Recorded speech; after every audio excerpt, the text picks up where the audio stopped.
Muy bien, vamos a continuar con un video pendiente sobre una clase relacionada a los derechos fundamentales y la economía en la Constitución política. Esto es importante que lo destaquemos porque dentro de los derechos fundamentales se destaca el reconocimiento de una serie de facultades que tiene la persona humana que la Constitución ha establecido como no solamente reconocibles, sino materia de protección por parte del Perú como Estado y también como parte de la obligación de la sociedad para protección de aquellos elementos esenciales de convivencia como son los derechos fundamentales y que tienen su base, su nacimiento en la dignidad de la persona humana. Esto es importante que lo veamos con un poquito de precisiones para ir avanzando en este tema, porque después de ver los derechos fundamentales vamos a irnos directamente hacia otra parte que se refiere también a derechos básicos de la sociedad y de los ciudadanos que tienen que ver con la libertad económica y con el sistema de economía social de mercado que rige la estructura económica de la nación, que la Constitución reconoce como parte importante de esta estructura. Habíamos mencionado que dentro del capítulo 1 de los derechos fundamentales de la persona se encuentran toda una gama de facultades de las que goza la persona humana y también el ser humano desde su concepción.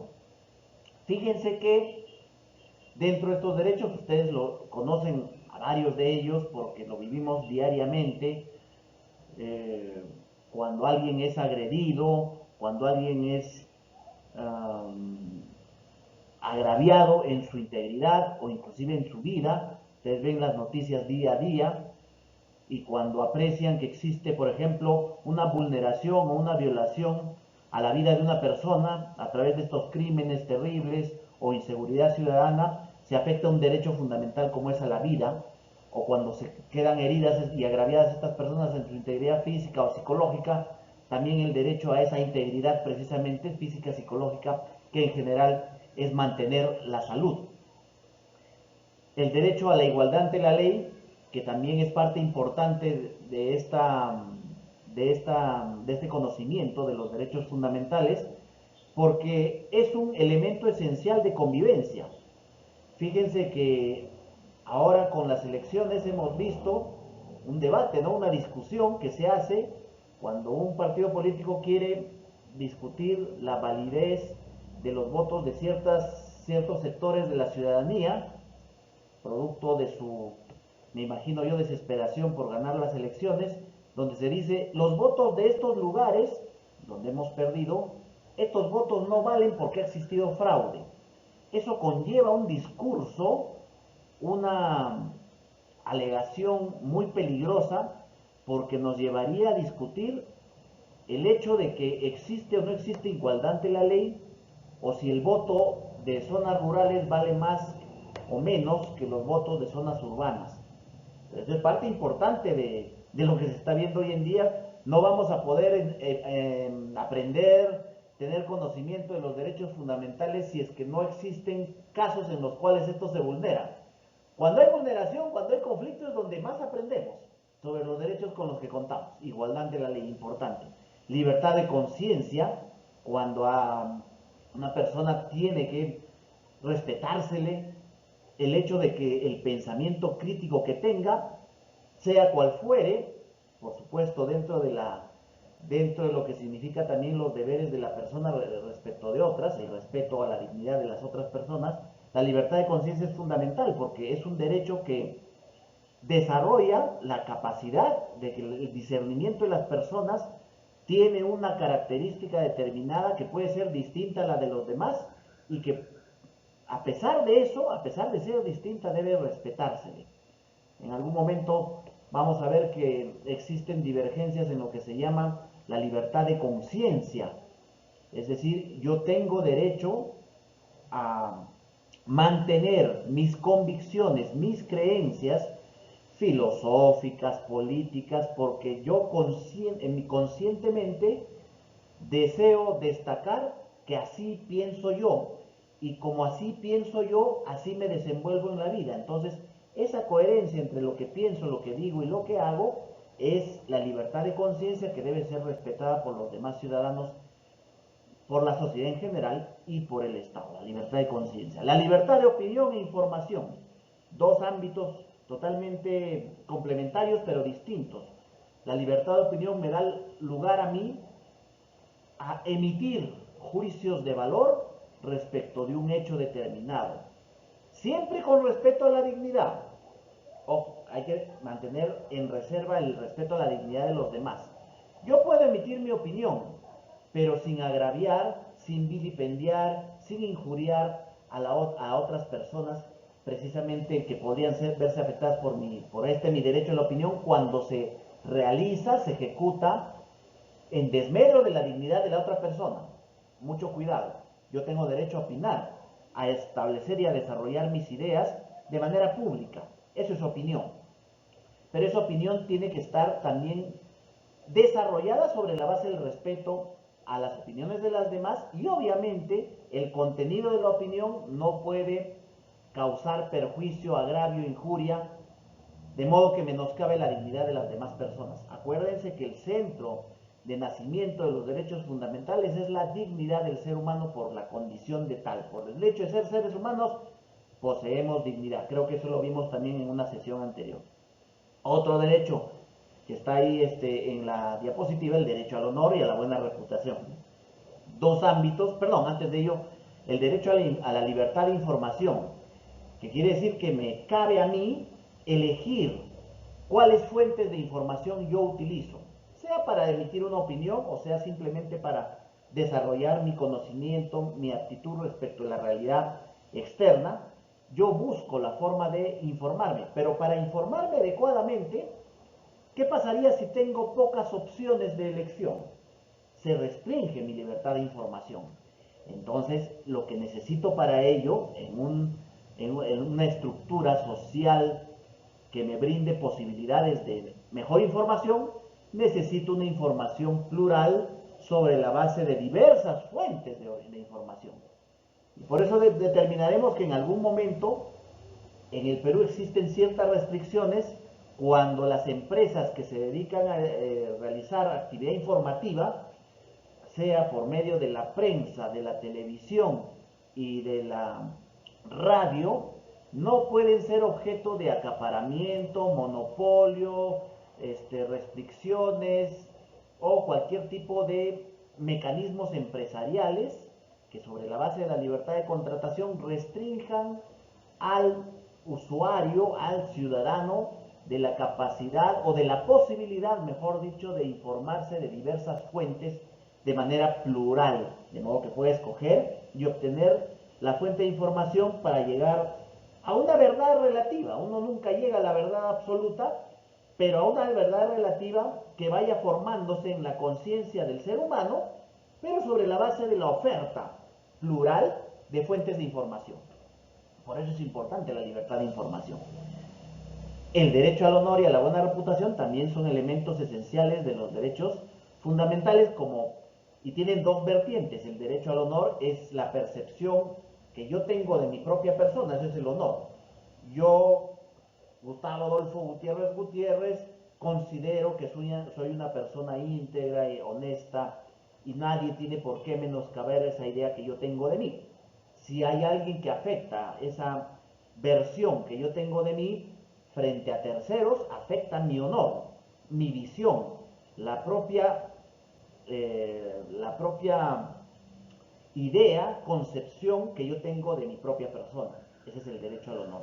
Y a la buena reputación es cuando yo como persona tengo derecho a que los demás me vean de modo que tengan una opinión favorable de mí, porque es la reputación que yo quiero proyectar en la sociedad. Entonces, por un lado está el derecho al honor, que es la visión que yo tengo de mi propia persona, y la buena reputación es la visión que los demás tienen de mí. Esos dos ámbitos del derecho también están protegidos, evitando en muchos casos que este derecho sea menoscabado a través, por ejemplo, de información falsa, de injurias, de calumnias, de difamación. Por eso se protege. para evitar que la imagen, el honor y la buena reputación, tanto la visión que yo tengo de mí como los demás tienen de mí, se vea resguardada, evitando este tipo de agravios e infracciones a la Constitución, a mis derechos fundamentales. Otro derecho importante también es el derecho a la propiedad y a la herencia. La propiedad es un derecho inalienable también en el mundo entero, y fíjense que en algún momento, cuando surgen de manera institucionalizada, globalizada, diría yo, a partir del siglo XVIII, el derecho a la propiedad fue uno de los derechos fundamentales, porque fue la forma de hacerle frente al absolutismo de las monarquías europeas ahí a fines del siglo XVIII, donde se restringía el derecho a la propiedad porque todo era, gran parte de la actividad económica y que tenía relación con el poder, estaba controlado por el rey, por las monarquías. Entonces la propiedad era restringida. Lo que yo cultivaba con mis manos era objeto de restricciones porque eso iba a dar una especie de tributo a la monarquía. Eso se rompe especialmente con la revolución burguesa de 1789 en Francia, y que fíjense que destaca dentro de las reivindicaciones de los derechos del ciudadano el derecho a la propiedad, inclusive antes que el derecho a la vida. El derecho a la vida se desarrolla posteriormente, pero el derecho a la propiedad, la libertad, la igualdad eran derechos inclusive mejor considerados que el derecho a la vida en aquellas épocas. Pero nace a partir de esas circunstancias revolucionarias, bastante violentas, pero que después se proyecta a lo largo de todo el siglo XVIII, perdón, de todo el siglo XIX y el siglo XX, como parte importante también del desarrollo de los derechos humanos. Bueno, dentro de esta revisión de derechos fundamentales y entrando a algunos tópicos de lo que significa la Constitución como organizadora del régimen económico, fíjense que también como derechos fundamentales, pero ya estructuralmente relacionados a la economía, se habla de varios derechos también. La libre iniciativa privada, por la cual se entiende que cualquier persona puede realizar de motu propio cualquier actividad económica lícita que requiera realizar para el desarrollo de su personalidad y por supuesto de generación de ingresos, de trabajo, de sustento familiar y de búsqueda de emprendimientos que le logren dotar de un desarrollo importante de manera económica. La libre iniciativa privada es fundamental.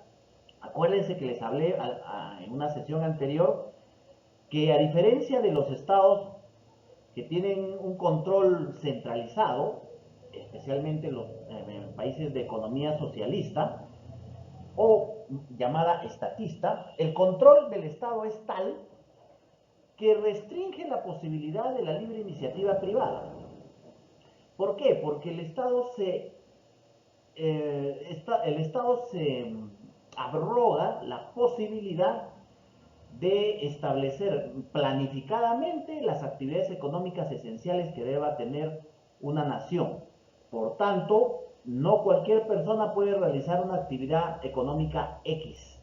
Hay restricciones en estos estados porque en estas naciones porque es el Estado como aparato de gobierno el encargado de controlar qué actividades económicas él mismo lo asume y no los privados, para poder brindar en la visión de la economía estatista, llámese socialista, para otorgar control planificada de las actividades económicas que deban realizarse en la búsqueda de igualdad y distribución de la riqueza. Lo que ocurre como consecuencia es que el resto de los ciudadanos tiene restringida la posibilidad de realizar esas actividades económicas que están monopolizadas por el Estado. Por ejemplo, en el ámbito educativo o de la salud. No hay posibilidad de que un privado pueda iniciar actividades empresariales relacionadas a la salud porque es el Estado el único que brinda los servicios sobre la base de la necesidad de establecer igualdad de atención en sus ciudadanos.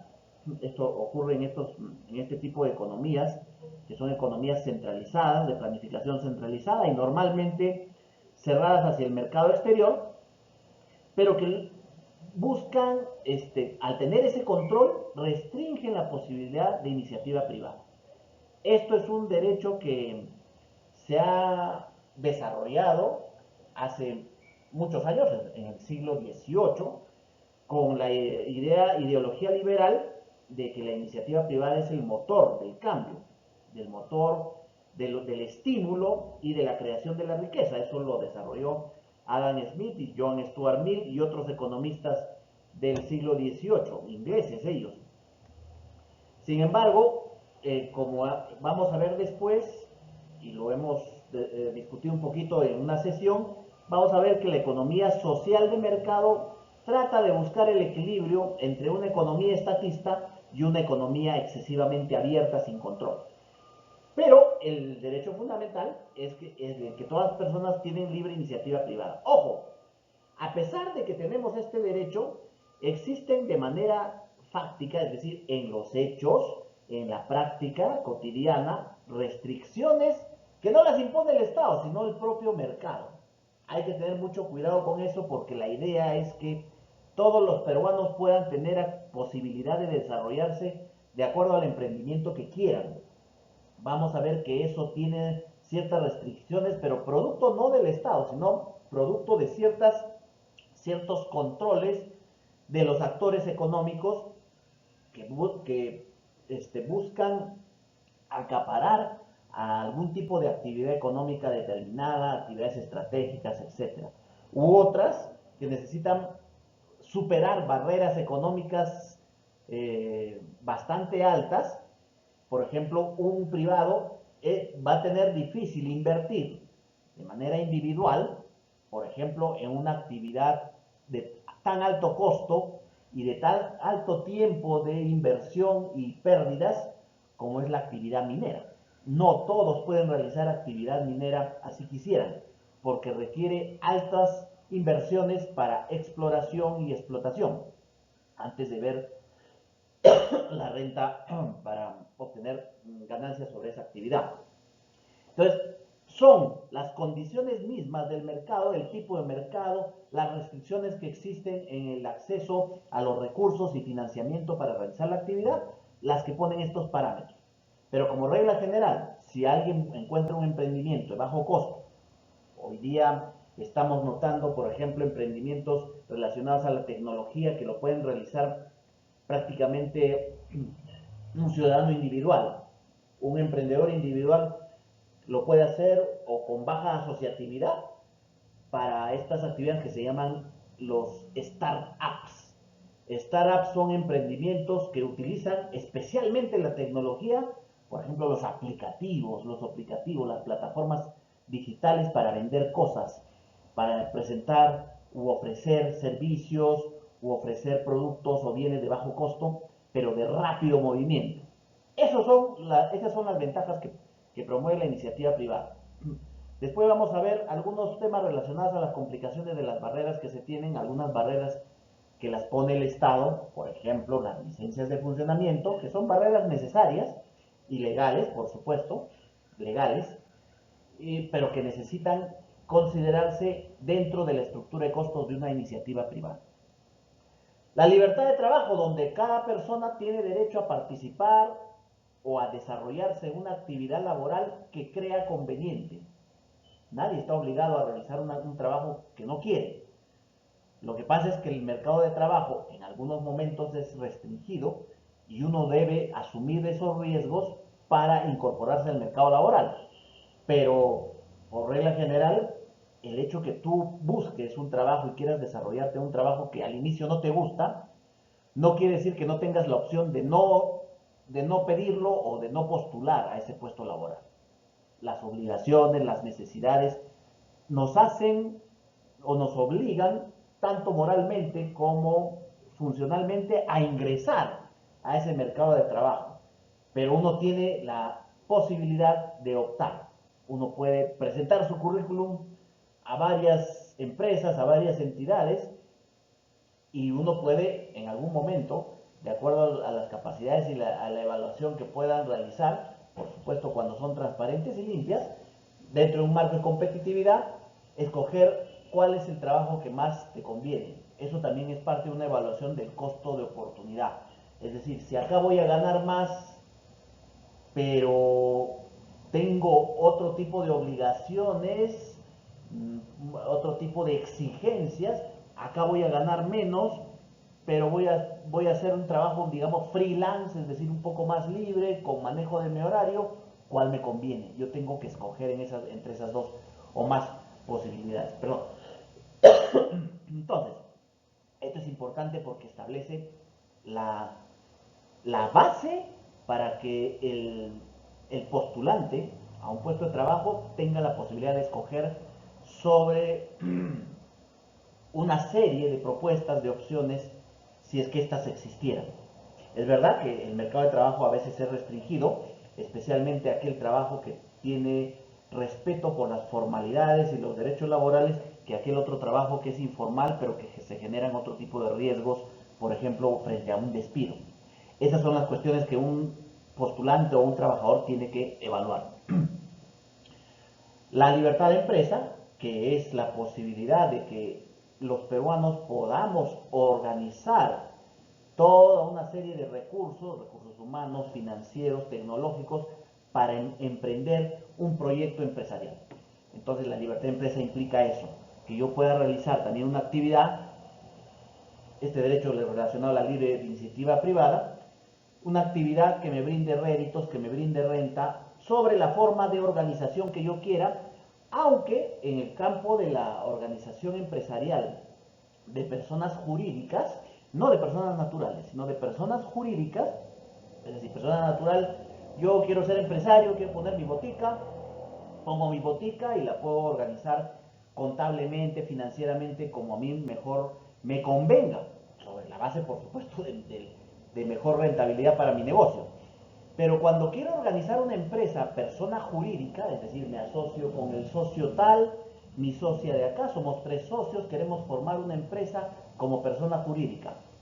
A pesar de que existe la posibilidad de libertad de empresa, pero como actividad económica, donde yo puedo realizar todas las actividades económicas lícitas, la forma empresarial, la forma jurídica del empresariado peruano, sí mantiene parámetros que están establecidos en la Ley General de Sociedades o otras leyes también adicionales para establecer qué tipo de persona jurídica yo quiero establecer con mis socios o de manera individual, pero bajo el manto de una responsabilidad limitada como persona jurídica.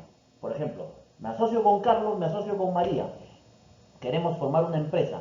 No podemos formar jurídicamente una empresa que no esté en la ley. Pueden ser sociedades anónimas cerradas, sociedades anónimas abiertas que requieren mayor cantidad de accionariado, sociedades de responsabilidad limitada, sociedades civiles de responsabilidad limitada, sociedades en comandita, todo un conjunto de sociedades que tienen su forma jurídica especial, cada una con sus ventajas y desventajas, que esto es materia de un curso que dicta el instituto, como es el curso denominado Organización y Constitución de Empresas. Pero el hecho de que exista libertad de empresa no quiere decir que existan restricciones a las actividades económicas que quieran realizarse siempre y cuando sean lícitas. Pero la forma jurídica tiene, sí, determinados parámetros que están establecidos en la ley para aquellos empresarios que quieren formar una persona jurídica como empresa. La libre competencia es también un elemento esencial dentro de la estructura, dentro del régimen económico constitucional, porque implica que deben existir, esto por supuesto es un querer, un deber ser, es decir, una hipótesis que debe defenderse en la Constitución, todas las actividades económicas deben poseer libertad para competir, es decir, igualdad de condiciones, igualdad de oportunidades, evitar acciones que puedan afectar la libre competencia, como por ejemplo tratos desiguales entre proveedores y compradores, aprovechándose del poder económico, acceso al mercado, publicidad comercial leal, es decir, la competencia desleal se castiga con mecanismos que se encuentran en la ley, porque la Constitución ha establecido reglas para la libre competencia. Imagínense que una empresa genera publicidad dañando el honor de su competidora de manera desleal, mentirosa, fraudulenta. Eso no lo permite el derecho a la libre competencia, porque son acciones vedadas, son acciones que están fuera de la ley, al margen de la ley. Ese tipo de acciones están castigadas por la ley a través de la ley de competencia, ley que sanciona la competencia desleal. Les he puesto una serie de logotipos empresariales que ayudan bastante a la identificación empresarial, que forma parte de la diversidad de proveedores que pueden existir en el mercado en el Perú. Esto no podría ocurrir, es decir, la amplia gama, y hay que revisar también si en algunos sectores del mercado existe de manera real esa amplia gama de competencia. En algunos casos hay mercados que son restringidos por el volumen de inversión que se necesita, o algunos parámetros o barreras que pone el Estado para el ingreso a proveer determinados servicios, pero en general la gama, como un abanico de posibilidades o de oferta que se tiene, se basa en el desarrollo de este principio fundamental, que es la libre competencia, la libre iniciativa privada, la libertad de trabajo, y como parte, como un corolario fundamental, la economía social de mercado, en la que tenemos mejores posibilidades de acceder a opciones. El mercado tiene sus fallas, lo hemos hablado. Esas fallas merecen mecanismos de fiscalización y de regulación especial para buscar evitar los desequilibrios que puedan ser desleales dentro de la estructura del mercado. Por eso se habla de economía social de mercado. No es que acá, como en algunos lugares, aunque es muy difícil encontrar este tipo de algún sistema liberal netamente clásico, como es el dejar pasar, dejar hacer. Ahora lo vamos a ver en el video. Es decir, ingresa un proveedor, un competidor, y bueno, imaginemos que genera una provisión de servicios o de productos de manera desleal, con atentado inclusive a la salud de las personas. ¿Qué pasaría si el Estado no interviene? No, el proveedor se malogrará solo, él mismo se perjudicará, porque a la larga el mercado, los consumidores se darán cuenta que es un producto perjudicial y perderá. Esa es la forma de actuar en un sistema económico laissez-faire, es decir, dejar hacer. Haz nomás, no te voy a controlar. El mercado te va a regular, porque el consumidor dejará de consumir de ti si cometes algunos actos desleales en perjuicio del consumidor. Pero muchas veces sabemos que el consumidor no tiene toda la información relevante necesaria para saber si hay algún servicio o un producto que le puede causar eventualmente perjuicios. Entonces, en algunos casos, en esos casos donde existen malformaciones o patologías en el mercado, el Estado interviene para buscar regular o arreglar estas patologías, hacer un tratamiento para evitar estas patologías, y en el caso peruano, parte de ese control lo hace Indecopi en varias áreas del mercado, en varios tipos de mercado que existen en el Perú.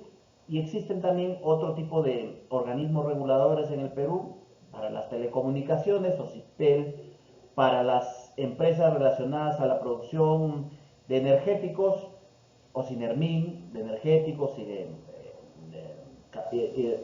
hidrocarburos, OCINERMIN, para el transporte, SUTRAN, para los servicios de agua y desagüe a nivel nacional, SUNAS, y así. Este tipo de organismos reguladores que en determinado mercado realizan sus actividades para evitar estas inequidades. Hay mucha gente que está en contra de este tipo de actividades del Estado a través de la regulación, es decir, está en contra de la economía social de mercado porque la consideran dañina. Bueno, en realidad, esta dinámica entre el Estado, el mercado y los consumidores, en general proveedores también, tiene que ver con una permanente dinámica y movimiento, flexibilidad, conflictos, pacificación que se dan a lo largo del tiempo, porque no se puede establecer una actividad que tenga que ver con la estática. El mercado no es inflexible, no es inamovible, se mueve, se dinamiza, cambian los proveedores, cambia el perfil de los consumidores, cambian las posibilidades de información de los consumidores para tener mejores condiciones de decir, oye, yo opto por este producto A o este servicio A y este producto o servicio B, C, D. El consumidor también se prepara, el consumidor también aprende. Es parte de la dinámica. Sin embargo, deben existir esas condiciones para que esa dinámica no lleve a graves perjuicios dentro del mercado. Por eso es que el Estado interviene a través de esta economía social de mercado. Bueno, ya habíamos hablado de esta estructura que estamos revisando, que son, por un lado, los derechos fundamentales, y para darle después reconocimiento a la estructura económica que establece la Constitución del sistema económico, también que forma parte de los artículos posteriores a los que se han desarrollado los derechos fundamentales. La Constitución ha establecido en sus 3 primeros artículos los derechos individuales fundamentales, de carácter fundamental. Es el reconocimiento de toda una gama de derechos que tiene la persona humana por el hecho de ser persona, por el hecho de ser humano. Solamente basta eso para establecer que el nacimiento de toda esta gama de derechos se basa en su dignidad.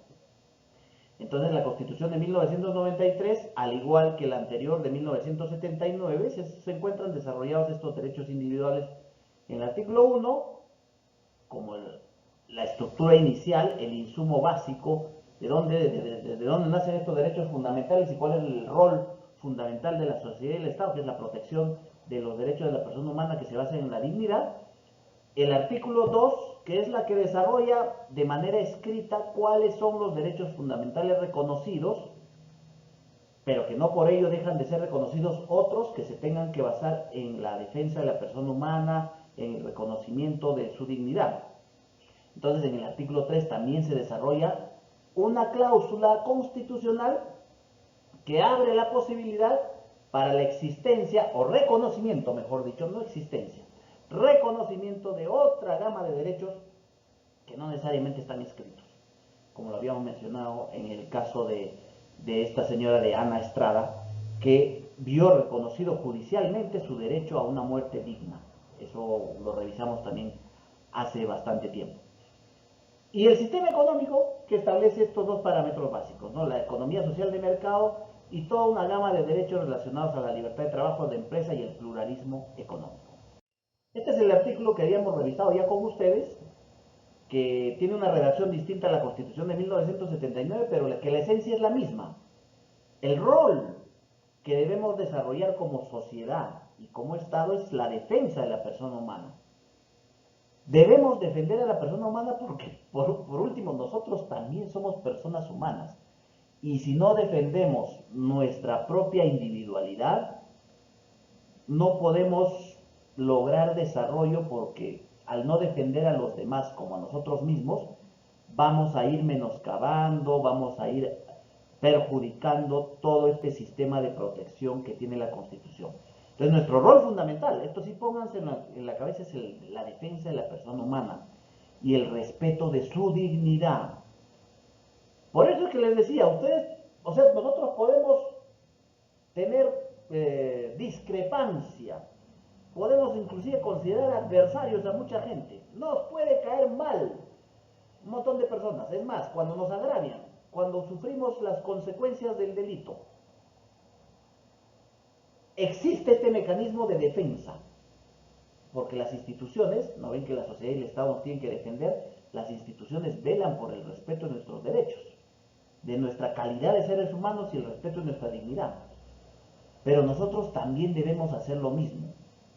Entonces, cuando alguien nos agravia a través de un delito o a través de acciones que nos dañan sin ser necesariamente delitos, nosotros debemos buscar los mecanismos para que la sociedad y el Estado nos protejan, sin agraviar sin denigrar a la persona que lo hizo, porque para eso hay mecanismos que buscan su sanción y su eventual reparación del daño.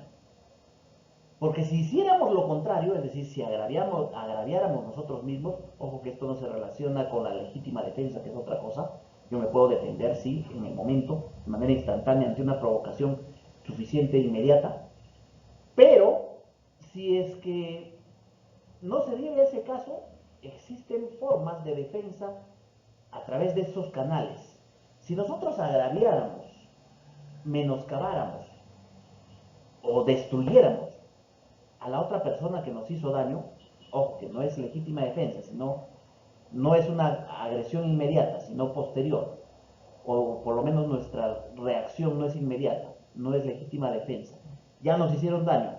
Y si nosotros vamos y nos vengamos, por ejemplo, de su familia o de esta misma persona, sin acudir a estos canales de defensa que se encuentran en la sociedad y el Estado, dentro de la sociedad está el Ministerio Público, que es Estado también, el Ministerio Público como defensor de la sociedad, estaríamos cometiendo lo mismo que ellos, el mismo delito, porque para eso existen estas barreras de protección.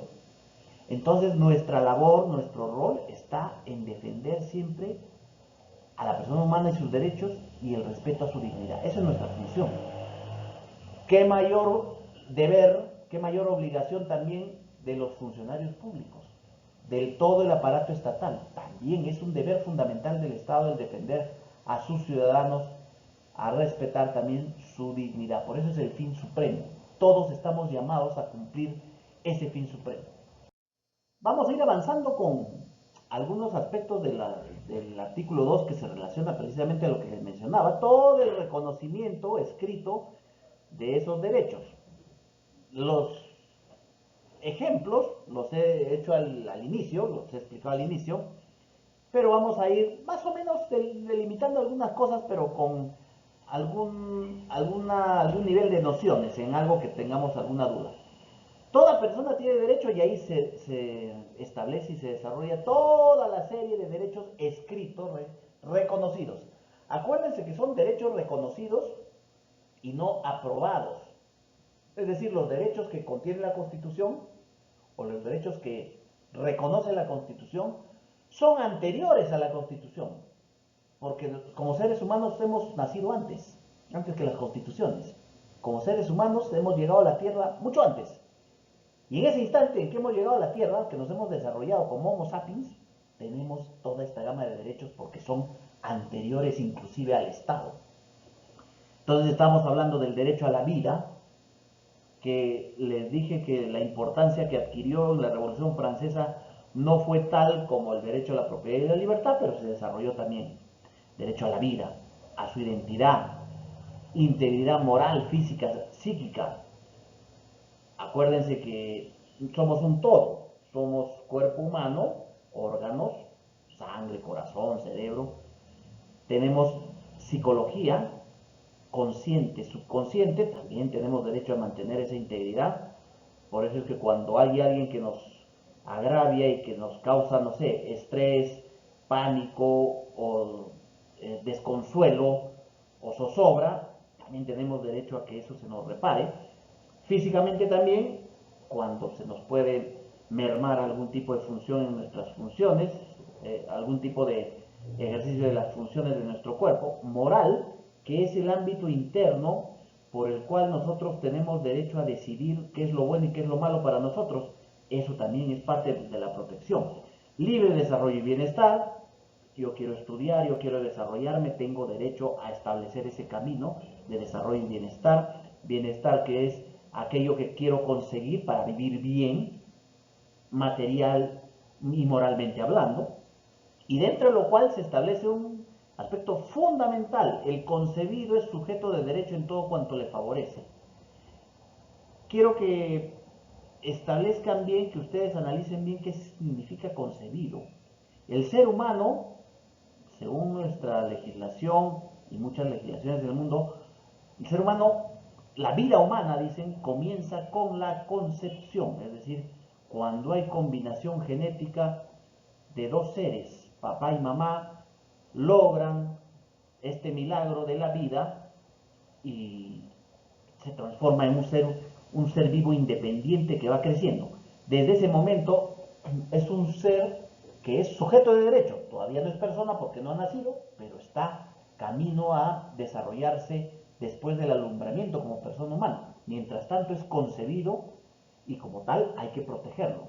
Por eso es que es sujeto de derecho en todo cuanto le favorece. A la igualdad ante la ley, por ello, además, nadie debe ser discriminado por motivo de origen, raza, sexo, idioma, religión, opinión, condición económica o de cualquier otra índole. Por eso es que cuando hay agravios, especialmente en estas elecciones que hemos visto, estamos estableciendo diferenciaciones. Ciudadanos de la zona rural, ciudadanos que creen en tal concepción política, ciudadanos que no creen en, no sé, en la libertad, etcétera. Entonces, este tipo de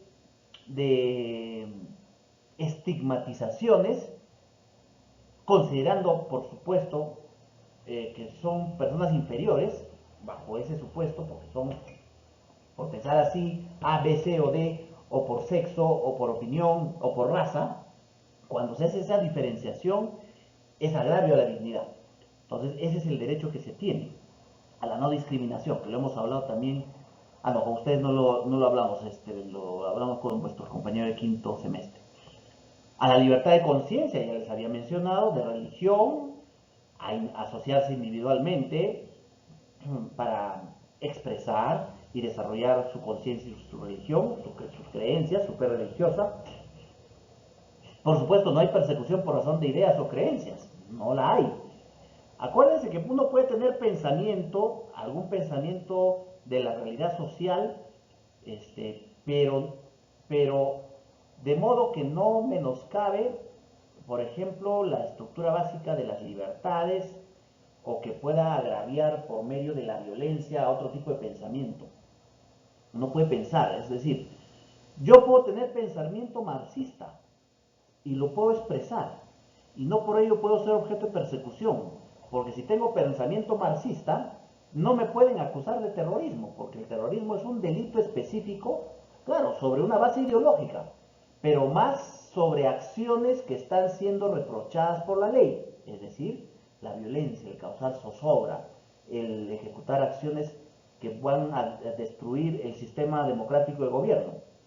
Eso es parte de las acciones que tienen los grupos subversivos que se contrae al llamado delito de terrorismo, causar zozobra, pánico, terror. Eso es un delito, pero el pensamiento, que es el insumo ideológico que alguna vez tuvo Sendero Luminoso, que básicamente ha sido destruido por toda varios años de lucha en la cual la cúpula básica originaria de Sendero Luminoso cayó y están en la cárcel. Entonces, el sustento ideológico ya ha dejado de tener peso. Y sin embargo, hay gente que tiene pensamiento marxista. Es más, el pensamiento marxista, antes de las ideas de este señor que está en la cárcel, que purga condena por el delito de terrorismo, un genocida, Ismael Guzmán, no ha la existencia de estas ideas eran anteriores a la organización de Sendero Luminoso. De hecho, el pensamiento marxista se desarrolló en el siglo XVIII. No, siglo XIX, 1848, fecha del manifiesto comunista. No por esas ideas no son delito. Que pueden ser ideas debatibles e inclusive que uno puede decir que son equivocadas, pero eso no significa delito. Entonces, no puede haber persecución por las creencias. El gran error que ha existido en el Perú, chicos, les explico, no es considerar a la ideología, o sea, el gran error no ha sido establecer un combate sobre la base militar de las ideas marxistas. Esa no ha sido el fundamento de la derrota de Sendero. La derrota de Sendero se ha debido no a las ideas, que pueden ser equivocadas, sino a las acciones. Las acciones que sobre la base de esas ideas tomaron en contra de la población civil y en contra del Estado en general. Eso fue la debacle de Sendero Luminoso.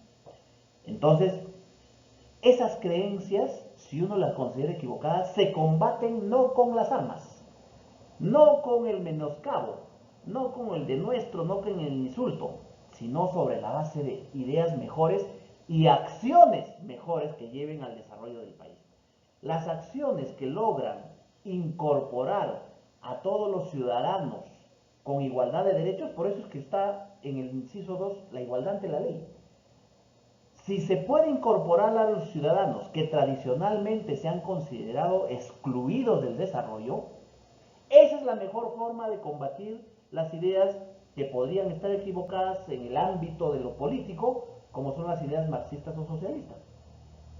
Y no necesariamente esas ideas pueden ser consideradas del todo excluidas del debate, porque probablemente tengan en el tiempo supervivencia debido a las condiciones en las que viven las sociedades actualmente. Lo importante no es denostar contra las personas que expresan esas ideas, sino a través de las ideas desarrolladas en beneficio de la población con inclusión social, buscar el desarrollo sobre esa base de lograr esa construcción de nación que no excluya. La exclusión genera resentimiento y ese resentimiento genera brechas, genera grietas en la sociedad. Y esas grietas que se generan en la sociedad son fácilmente utilizadas por grupos que tienen interés en destruir una estructura, un sistema que puede llevar al desarrollo sobre la base simplemente de la destrucción. Entonces hay que tener mucho cuidado porque los insumos de las que se nutren este tipo de pensamientos que pueden ser totalitarios es precisamente eso, esas brechas, esas grietas. Y eso se dijo hace tiempo cuando surgió Sendero Luminoso, que este tipo de desigualdades, inequidades, búsqueda de patrones de conducta excluyentes, eso es lo que logró el insumo para encender ese tipo de mechas, lo cual a lo largo del tiempo se ha buscado reducir riesgos de deficiencias en el desarrollo, pero todavía siguen siendo insuficientes. ¿Y cuándo es que se demuestra? En este tipo de elección, cuando la gente a veces pide un cambio porque considera que, claro, hay desarrollo económico, pero yo sigo, mi hijo sigue desarrollando tuberculosis, mis chicos tienen anemia. Esas condiciones son las que tenemos que lograr revertir a través de los mecanismos que brindan las posibilidades de desarrollo económico, pero con inclusión, no con denuesto, no con agravios, no con discriminación. Eso es importante. Vamos a desarrollar también las libertades de información, opinión, expresión, difusión del pensamiento de la palabra oral, escrita o imagen por cualquier medio de comunicación social sin previa autorización, ni censura ni impedimento alguno. Parte importante también de lo que habíamos explicado ya. Por eso es que se castiga el delito, estos delitos contra el honor, delitos cometidos por medio del libro, la prensa y demás medios de comunicación, también se tipifica en el Código Penal. Ocurre que muchas veces esta estructura, este sistema relacionado a la prensa escrita, radial, televisiva especialmente, ya no hablemos de los blogs, las redes sociales, tienen características que las hacen a veces defensoras de un grupo un grupo de interés muy que tiene mucho poder, porque la palabra tiene poder, la información tiene poder, las imágenes y la forma en que se presentan las imágenes tiene poder. No, algunas veces dicen, bueno, nosotros no le hemos puesto una pistola en la cabeza, nosotros informamos y el público cree lo que quiera, el público es crítico. Pero se olvidan de que en este tipo de actividades existe la llamada neurociencia. La neurociencia implica la impresión de imágenes, de símbolos, de todo lo que se llama semiótica, es decir, todo el conjunto de símbolos que se pueden traducir en nuestro cerebro. Y ese cerebro que recibe estímulos sobre la base de esas imágenes y símbolos, puede lograr determinadas impresiones y reacciones. El cerebro en el sistema límbico, no en el racional, en el sistema límbico del cerebro humano, o en la parte límbica del cerebro humano, reacciona frente a determinados estímulos sobre la base de la recordación de esos símbolos e imágenes. Y por eso es que consumimos, no sé, antes no se consumía agua embotellada. ¿Por qué se consume ahora? Porque se ha creado una necesidad. Y esa necesidad, ¿ustedes creen que ha surgido porque sí? Ah, porque la botellita es bonita, etcétera. No. Porque a través de estos mensajes, nuestro cuerpo y nuestra psique y nuestro subconsciente va adoptando patrones y va generando determinadas necesidades. ¿Por qué les gustaba a los chicos aquella vez el Nintendo? ¿Por qué nos gusta ahora el uso de los celulares smartphone? Cuando a veces hay gente que no necesita todas las funciones del smartphone. Porque se van generando estas necesidades. Y estas necesidades, además de la parte operativa, que uno utiliza cualquier tipo de artefacto, cualquier tipo de producto o servicio,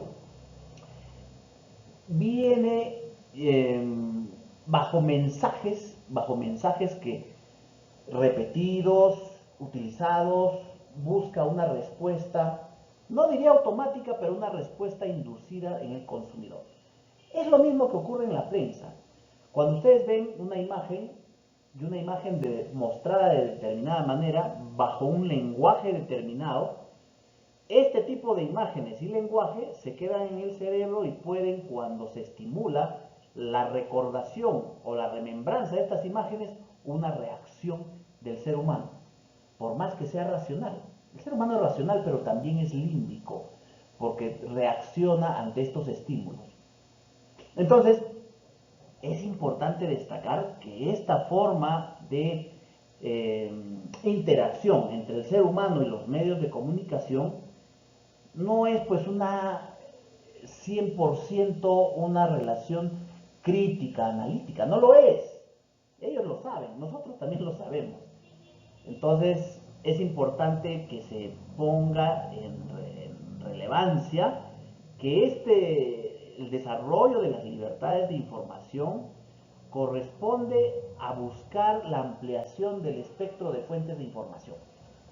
Si eso no ocurre, bueno, felizmente las tecnologías de la información han buscado encontrar su camino para lograr brindar otro tipo de informaciones a través de otros canales. Pero la Constitución lo único que ha hecho es poner restricciones, porque obviamente en esos tiempos, en los tiempos en que se aprobó no existían las redes sociales, buscar otros mecanismos. O sea, la Constitución lo que logró fue establecer ciertos parámetros de restricciones de actividad competitiva entre los medios de prensa escrita, televisiva y radial. Esas tres actividades han sido restringidas para evitar el acaparamiento, el monopolio o, en todo caso no lo dice la Constitución, pero también el abuso de posición de dominio. El abuso de posición de dominio en realidad en cualquier actividad económica es prohibida, pero en el caso de la prensa televisiva y radial e impresa, también existen estas restricciones. ¿Por qué? Porque es muy importante buscar el pluralismo informativo. Y a pesar de que existe mayor diversidad de fuentes de información, es necesario recalcar que no es lo mismo tener un aparato empresarial en el que podamos tener un televisor encendido mañana, mediodía y en la noche con información donde se busca concentrar o focalizar la forma de información de determinada manera y con determinada simbología. Porque el uso de las redes sociales no es todavía incipiente. Se verá en el futuro si eso requiere una regulación de este tipo, pero concentración empresarial en las redes sociales es muy difícil que haya, porque tiene pocas barreras de acceso. En cambio, las barreras de acceso a los medios televisivos y de radio, más que a la prensa inclusive, la prensa escrita, impresa, la radio y la televisión sí tiene límites a la contratación porque se trata de el uso de un recurso que se llama espectro radioeléctrico, porque las concesiones que da el Ministerio de Transportes a las radios y a los canales de televisión son reducidos. No cualquiera puede entrar. La prensa sí, la prensa escrita, bueno, requiere algún tipo de inversión importante, pero es muy poderosa también en cuanto a la prensa escrita. O sea, mucha gente ni siquiera necesita comprar el periódico, porque los tienen en los kioscos y es una de las formas más cercanas, además de la radio, de conseguir información. Y ojo, mucha gente ni siquiera lee el contenido de la información, solamente lee los titulares. Ese es el poder de estos medios de comunicación. La potencia, el impacto de los titulares, porque eso es lo que se queda, ¿no? Les digo que esto forma parte de la forma en que se relacionan con el consumidor sobre la base de esta simbología con mecanismos que tienen que ver con la neurociencia. Por eso es importante estas libertades de información, opinión y expresión y difusión. Bueno, en esta parte vamos a ver que existe el desarrollo de un derecho importantísimo que también ha sido discutido estos días, que cuando han solicitado información al sistema electoral, es un derecho el hecho de solicitar información que uno requiera de las entidades públicas, sin expresión de ningún tipo, ni de expresión de causa. Es decir, no se exigen razones o justificaciones para solicitar información cuando esta información es de carácter público. Es decir, todas las personas, todos nosotros, ciudadanos, podemos exigir información ya que nos brinden esa información cuando se trata de información pública. ¿Qué información podemos solicitar? Por ejemplo, presupuestos ejecutados de proyectos en un gobierno local, en un gobierno regional, en cualquier ministerio. Por ejemplo, decisiones o informaciones sobre, por ejemplo, buenas pros otorgadas en las licitaciones públicas. En los contratos que hace el Estado, uno puede solicitar aquella información que esté con otorgamiento de buena pro de aquellos ganadores, proveedores ganadores. De hecho, hay portales informativos que tienen el sistema de contrataciones del Estado. Hay portales informativos, no hay necesidad de solicitar información porque la información está publicada. La forma de ejecución del presupuesto en los gobiernos locales, en los gobiernos regionales y en los ministerios también está cómo se va ejecutando, en qué porcentaje se encuentra ejecución. Información, por ejemplo, de funcionarios, quienes están prestando servicios en una entidad pública.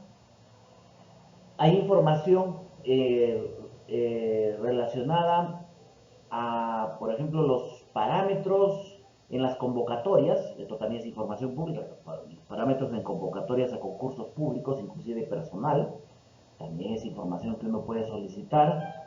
Decisiones administrativas, decisiones que no afecten el derecho a la intimidad de las personas, también pueden ser solicitadas. Por ejemplo, del Ministerio de Educación, uno quiere informarse sobre qué instituciones, qué institutos están autorizados para funcionar como parte del sector educativo, en la educación pública superior, o en la educación privada también superior.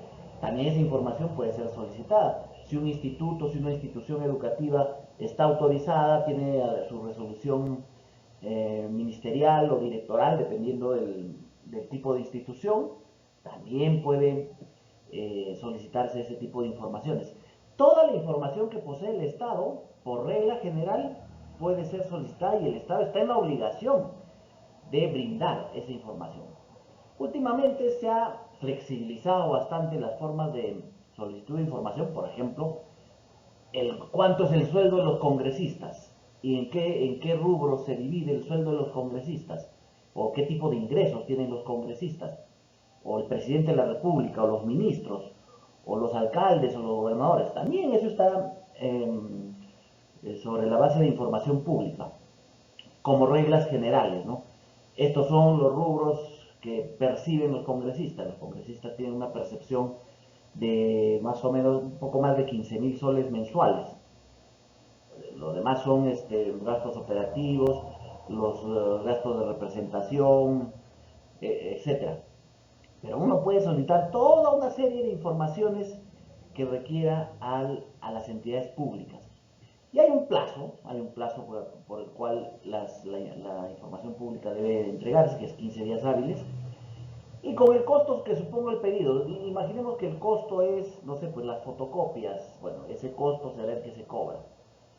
Pero lo que hacen las entidades ahora, regularmente, es brindar la información mediante correo electrónico. Uno pide cierta información a través de un portal de transparencia, regularmente todas tienen un portal de transparencia donde se solicita la información, y en un plazo muy breve, las instituciones que tienen información registrada y casi digitalizada, te la entregan casi de inmediato.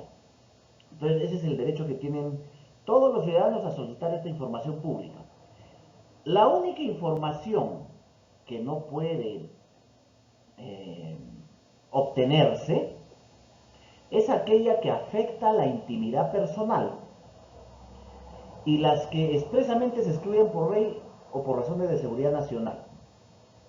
Por ejemplo, información de bases militares en el Perú, esa es información que no puede brindarse. Pues es información sensible relacionada a la seguridad nacional, no puede hacerse. Estrategias de operativos de lucha antisubversiva, tampoco puede hacerse. Son temas de seguridad nacional. Estrategias de lucha antinarcóticos, tampoco. Entonces, este tipo de información sí es reservada y no puede brindarse a cualquier persona. Información relacionada a la intimidad personal, por ejemplo, bases de datos con domicilios actualizados de, no sé, de cualquier persona, o por ejemplo, esto que es también intimidad personal, eh, la información crediticia de una persona que sí pues se puede obtener, pero pagando un costo. Y si esta información, la persona propietaria de esa información, que considere que es una información íntima que puede afectar su intimidad, tiene derecho a solicitar que esa información no sea de acceso público. Ese también es derecho de las personas. Entonces, por un lado está el derecho de las personas a saber, y por el otro está también el derecho de las personas a evitar que se sepa cierta información que pueda afectar la intimidad personal. En el caso de lo que han solicitado los asesores o los representantes de Fuerza Popular exigiendo la información, primero del padrón de electores, decían, ¿no? Exigiendo el padrón de electores. El padrón de electores no es una información que haya sido utilizada donde se hacen las firmas de quienes están votando. El padrón de electores es una información, es un registro público de información de quiénes son los ciudadanos que están habilitados para votar. Es un registro público. Esa información sí es pública. Pero lo que solicitaron después no fue el padrón de electores, sino la lista de electores. La lista de electores no es el padrón. La lista de electores es la relación de electores que han participado en las elecciones, con su firma, su huella digital. Esta información también relacionada a las bases de datos que tiene RENIEC sobre esos ciudadanos. Entonces, esta lista de electores, si bien es cierto, tiene información de carácter público, pero contiene también datos que pueden afectar la intimidad personal. ¿Por qué? Porque resulta que en muchos lugares donde se ha cuestionado y se está pidiendo la nulidad de actas electorales, en muchos de esos lugares la señora Keiko Fujimori obtuvo 0 votos. Entonces, si uno obtiene la lista de electores de una mesa determinada donde obtuvo 0 votos, ¿qué es lo que qué información se va a hacer relevante si esa lista de electores se hace pública? Exactamente. El voto que de las personas que aparecen en la lista de electores de una mesa determinada, porque se va a saber el sentido del voto. Ah, entonces todas estas personas que firmaron votaron a favor de este candidato. Esa sí es información que no puede ser considerada pública porque es reservado como un derecho de intimidad personal, y no solo de intimidad personal, sino que viola el derecho al secreto del voto. Ustedes saben que el voto es secreto. Inclusive cuando uno publicita su voto en el día de las elecciones, puede ser denunciado por el delito de exhibición del voto, porque es una vulneración al voto secreto. No se puede expresar de manera pública el sentido de un voto el día de las elecciones. El día de las elecciones se restringe esta posibilidad de que una persona en el acto electoral pueda divulgar la forma en que ha votado. Está prohibido, es un delito. Pero además es un derecho subjetivo de las personas a resguardar el secreto del voto. Porque el voto tiene una de esas características. El voto es secreto. Nadie tiene el derecho de enterarse de en qué sentido voté o no. Depende de ustedes si lo divulgan, pero no ese día del acto electoral. Fuera del acto electoral, o sea, desde las 7 de la mañana que ha sido hasta las 7 de la noche, no pueden hacer divulgación de su voto. Ya, entonces esa es una de las cuestiones de reserva que tiene que ver con la intimidad personal y con el derecho al secreto del voto. Esa es información que no se puede obtener, porque así sea necesario en un acto de discusión administrativa electoral, como es el caso del Jurado Nacional de Elecciones, no es posible que se ponga esta información a disposición porque sí vulneraría el secreto del voto. Existen algunos casos muy acotados, muy limitados, en los cuales el Poder Judicial, el juez, en una causa determinada, puede exigir cierta información, pero con el resguardo de la intimidad personal. Si el juez utiliza esa información tiene que ser cautelada. Por regla general, hay la obligación de todos de resguardar el derecho a la intimidad personal. Esos son los parámetros que tiene el acceso a la información pública. No se puede obtener esta información que afecte la intimidad personal, razones de seguridad nacional u otras aquellas que estén restringidas por ley. Por ejemplo, esto sí fue restringido, desconozco exactamente con qué ley, pero las negociaciones comerciales para la adquisición de vacunas no fueron proporcionadas al público, porque era un caso de reserva comercial estratégica debido a situaciones de emergencia en la que si es que esta información salía a luz, se podrían caer las negociaciones para la compra de vacunas. Esto está en discusión, ya eso está en debate, porque los contratos sí son públicos. Una vez que se suscribe el contrato de suministro de vacunas, eso sí puede ser ofrecido a la población si es que la población lo exige para conocer la información y del contenido de estos contratos. Pero las negociaciones, ustedes saben que las negociaciones, en el caso de las vacunas, como se habla de compras internacionales masivas, entonces necesita poner ciertos parámetros en los que se va negociando. Esta cosa sí, esta cosa no, hay que hacer esta adenda, esta cláusula sí, esta cláusula no. Esos documentos que pueden formar parte de la negociación, si son exhibidos, puede correr el riesgo de que el proveedor se abstenga de seguir realizando negociaciones comerciales de este tipo y en perjuicio de la salud pública. Es por eso que se han restringido. Sin embargo, una vez que se firme el contrato es posible obtener toda la información inclusive. Mediante este tema, el Estado no pudo perdón, no pudo divulgar cuál había sido el problema inicial. Esto ocurrió el año pasado. No pudo divulgar cuál había sido la circunstancia por la que no obtuvo contrato o no firmó contrato con Pfizer el año pasado, cuando todavía estaba el expresidente Martín Vizcarra en funciones. No se firmó con Pfizer debido a una cláusula que el Estado peruano le puso una observación. y que también le pasó a Colombia, y por eso que Colombia también se demoró en la adquisición de vacunas. ¿Qué pasaba? Que estas empresas ponían como regla o como cláusula en los contratos de que una vez que el Estado compra y suministra y aplica las dosis de las vacunas a los pacientes, la empresa se abstenía o se liberaba de cualquier responsabilidad posterior de alguna consecuencia que hubiera traído la aplicación de las vacunas. Por ejemplo, ¿qué hubiera pasado si estas vacunas de Pfizer hubieran tenido estos casos muy puntuales que le ocurrió a AstraZeneca, la vacuna de Oxford, la inglesa, donde se detectó casos de pacientes con algún nivel de trombosis?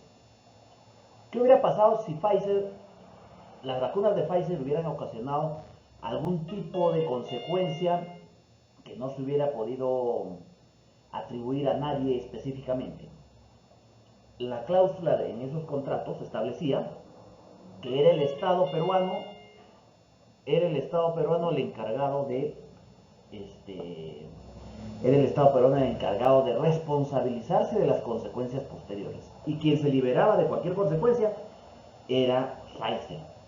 Esa cláusula fue observada por el Estado peruano y dijo, no pues, pero esta cláusula es muy perjudicial para nosotros, porque ¿qué ocurriría si hay eh, una mala fabricación, o hay deficiencias en la fabricación de las vacunas y esas vacunas se aplican a los pacientes? ¿A quién le van a echar la responsabilidad? A nosotros. No, eso no puede ser. Entonces observaron esa cláusula de restricción o de liberación de responsabilidad y se echaron para atrás. No llegaron a firmar el contrato con Pfizer. Y lo mismo hizo Colombia. Colombia también dijo, no, esta cláusula es muy peligrosa, porque si ocurre cualquier circunstancia posterior no atribuible al Estado, sino al proveedor de las vacunas, no es posible que se libere de responsabilidad. ¿Qué tal si la responsabilidad es directamente causada por la forma de manejo de la empresa fabricante, ¿no? Entonces no se firmó. Y por eso es que perdimos esa posibilidad de utilizar las vacunas todavía el año 2020 o a inicios del 2021. Esa fue una de las razones. En Colombia ocurrió lo mismo, misma circunstancia, y hay otros países que también rechazaron esa cláusula. Después se lograron acuerdos, pero toda esa negociación, esas, mm, esas, esos impases, esos problemas que hubo en la negociación, si bien no se conoció en detalle, o sea, no se conocían los documentos con los cuales se mensajeaban o se dirigían cartas, comunicaciones el Estado peruano y la empresa Pfizer BioNTech, esta agrupación de laboratorios. Si bien no se conoció el detalle preciso, sí se hizo público que existían estas observaciones del Estado peruano. Lo importante es que existan cada vez mejores y mayores mecanismos de obtención de información. Acuérdense que existen también portales internacionales que, más allá de la confidencialidad de algunos documentos, se obtienen. Acuérdense ustedes de estos problemas que tuvo los famosos Wikileaks, es decir, aquella información confidencial que fue puesta a disposición del público y que hizo temblar a varios gobiernos, ¿no? Entonces, la información es un bien muy, muy costoso, pero a la vez muy necesario también, especialmente cuando existen algunos actos que pueden ser oscuros, poco transparentes, de los gobiernos, de los estados. Mientras más transparente es la administración pública, más canales de información brinda al ciudadano, se evitará de estos problemas, se evitará la necesidad de establecer mecanismos judiciales para obtener información, como es el habeas data. Ustedes habrán escuchado hablar estos días del habeas data. El habeas data es una acción de garantía donde se busca que el ciudadano obtenga información del Estado cuando el Estado se lo niega. Cuando el Estado niega la información, existe este proceso judicial, que es un proceso judicial muy corto, sumarísimo, muy parecido al amparo, por el cual en mérito a la afectación al derecho, a este derecho de información pública, se obtenga la información por orden de un juez. Ese es el habeas data.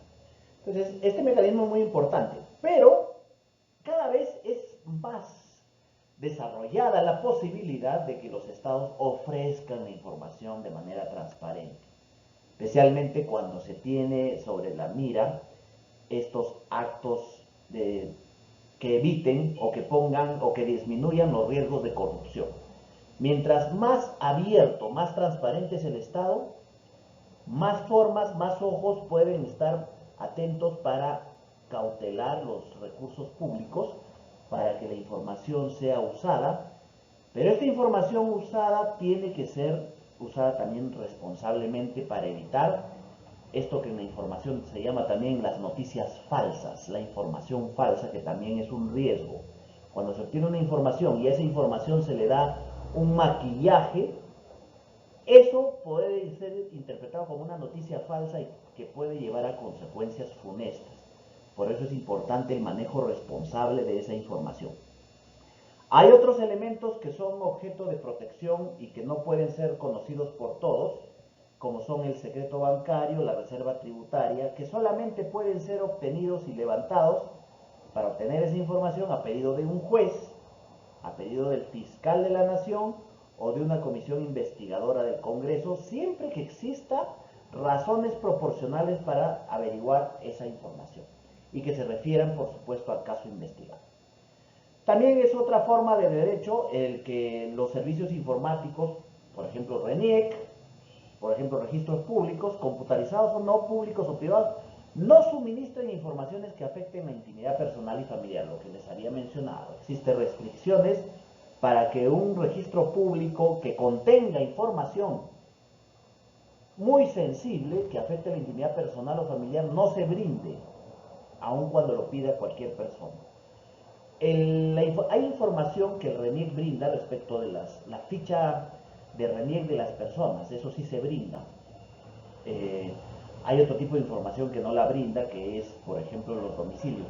Hay información, por ejemplo, la SUNAT había restringido, restringió información de los domicilios fiscales de empresas, pero solo de las personas naturales. Antes se brindaba la información del domicilio fiscal. ¿Por qué? Porque se entiende que una empresa tiene un domicilio fiscal con el objetivo de contactarlo y hacer negocio o alguna notificación para la empresa. Por eso la SUNAT hacía público el domicilio fiscal. Esto la SUNAT reculó, o sea, retrotrajo este tipo de información y ya no publica el domicilio fiscal, pero solo el de las personas naturales.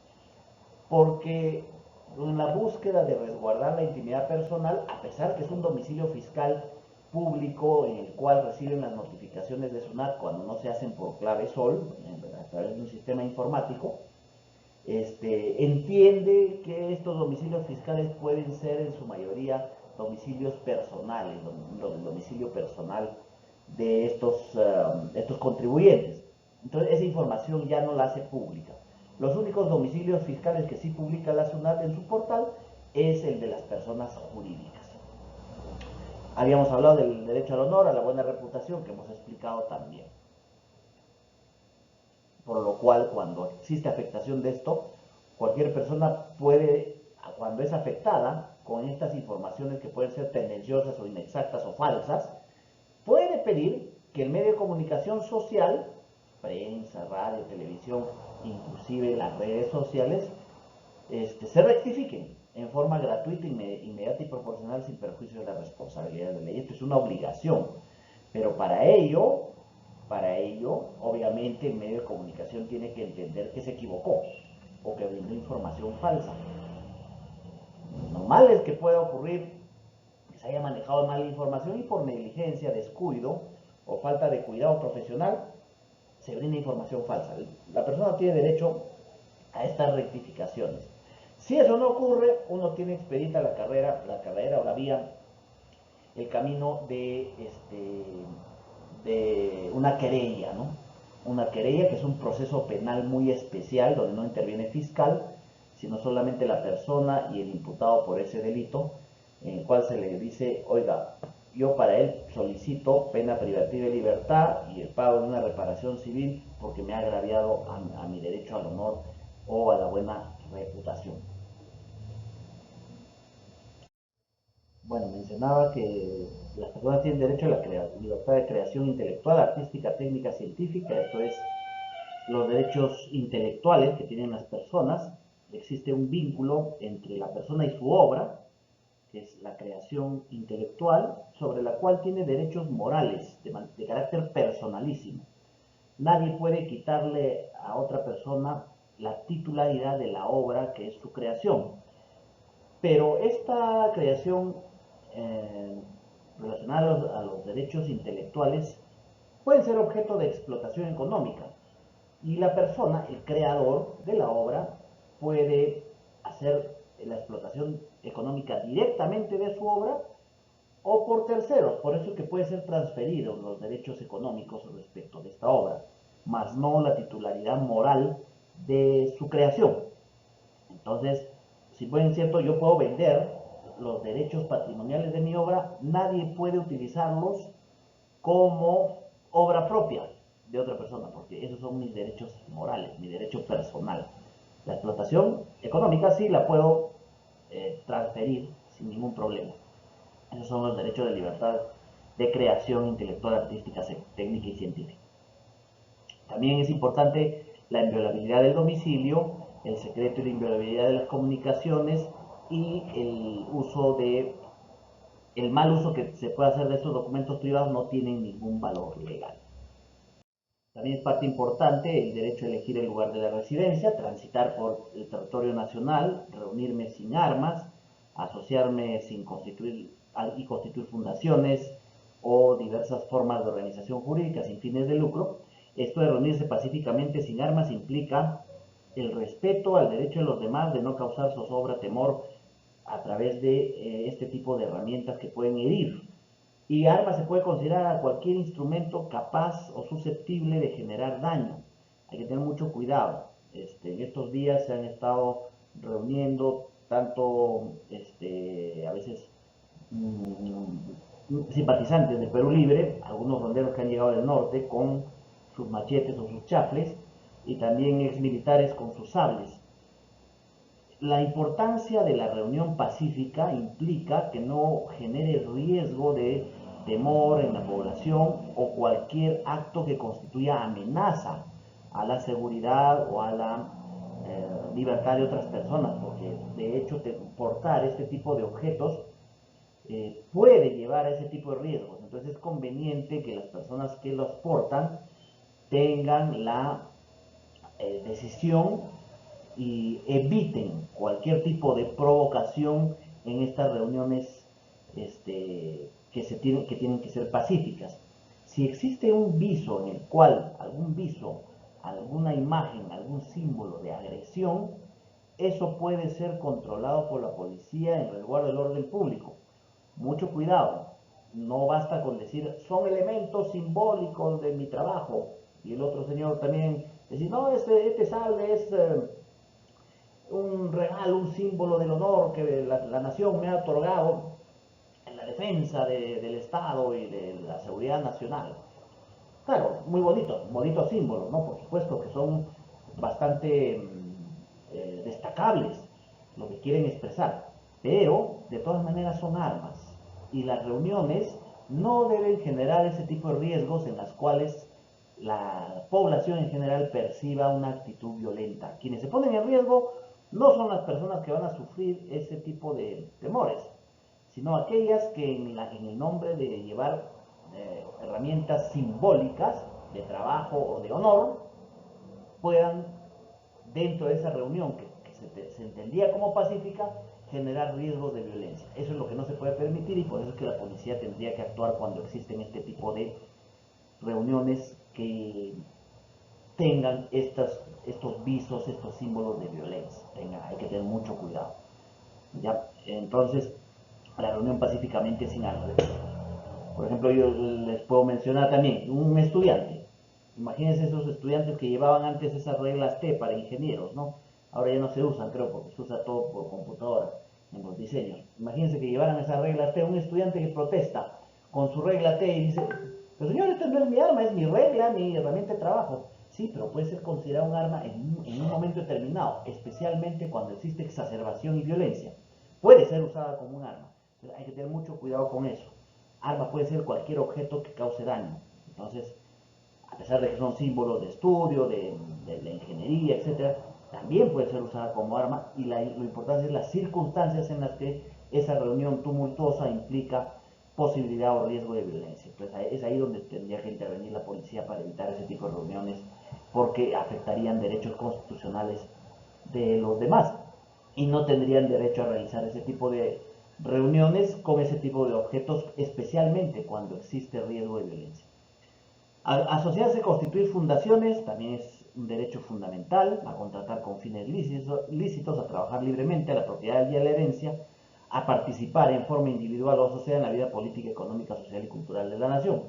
Derecho también, esto tiene que ver también con el derecho a elegir y a ser elegidos, que son parte de nuestros derechos fundamentales.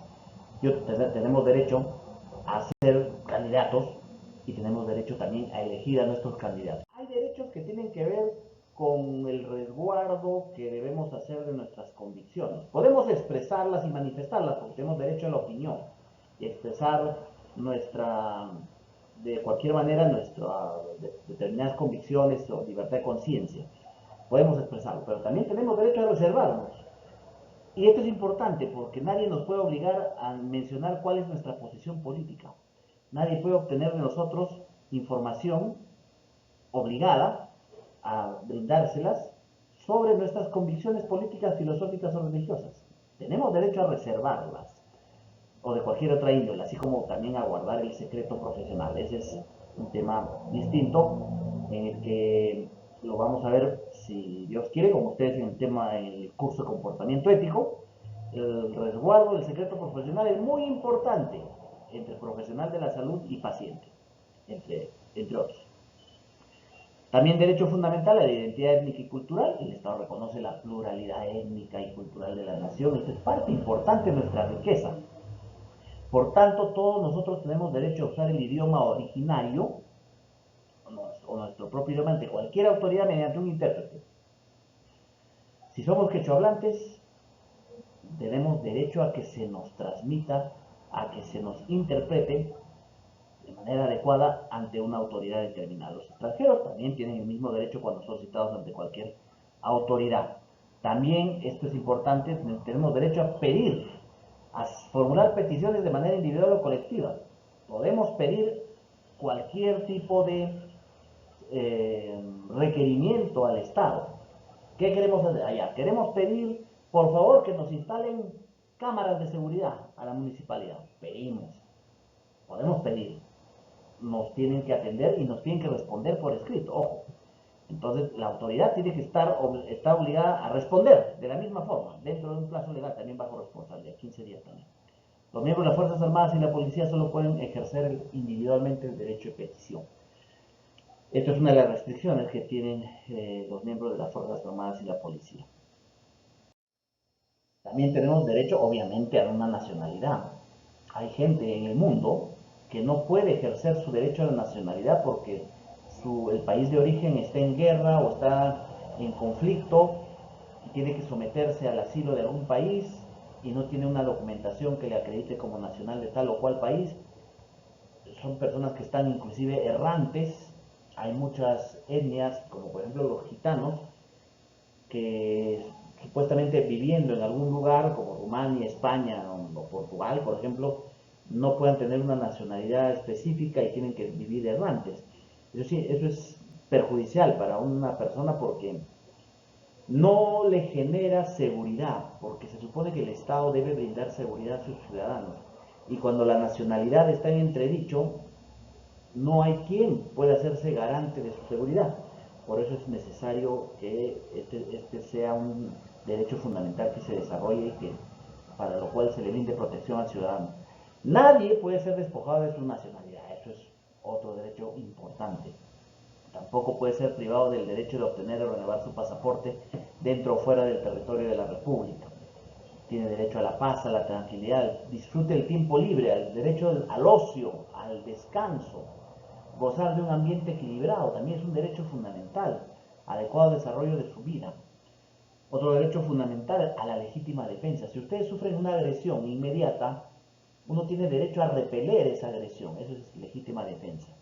También a la seguridad, a la integridad y seguridad personales. Entonces, nadie puede obligarnos a hacer algo que la ley no nos manda, ni impedido hacer algo que la ley no nos prohíbe. También es una forma de restricciones.